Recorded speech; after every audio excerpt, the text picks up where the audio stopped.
So what would you like to get better at, with bearing in mind what you've learned so far with OKRs?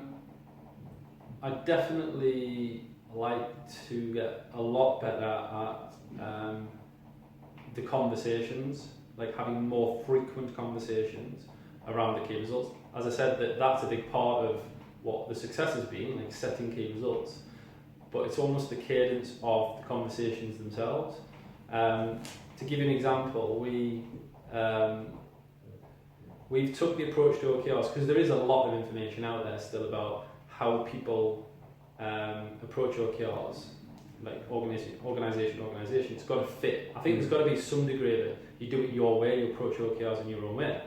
And because of that, we've brought in like a weekly check-in system. We don't sign off the OKR till the end of the quarter, but we want people to check in once a week. So we use the system 7 Geese, and we check in once a week in that.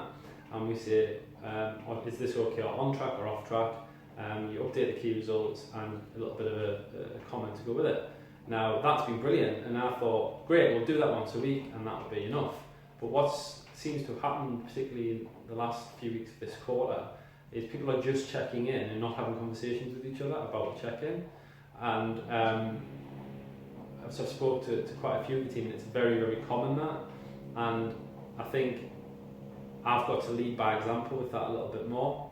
I think if I do that with some of the senior team, and then the senior team can do that with the rest of the team, it's just having more conversations. Almost, it could be at the start of the week or the end of the week, before or after the check-in, but at least formalising more of a conversation. What seems to be happening is people are just checking in, but not having any external conversation, just looking at where they're at with an OKR and just internalising it a lot, updating it, but actually not talking it through a little bit. So you're not getting the opportunity for collaboration there, are you? No.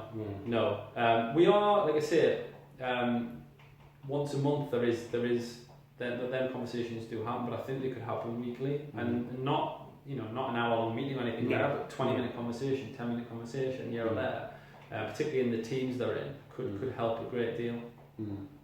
Well, one of the things which certainly Google advocate with their approach is transparency. And okay, you get that by having a system which houses or contains all the objectives and everybody can see them. But what they also advocate is discussing them at team level. The individual objectives at team level. And that's the very, very big difference. That's the real stark contrast from what you might term traditional performance management, where an appraisal is just had on a one-to-one basis. It's raising it up to that team level. So, okay, really interesting.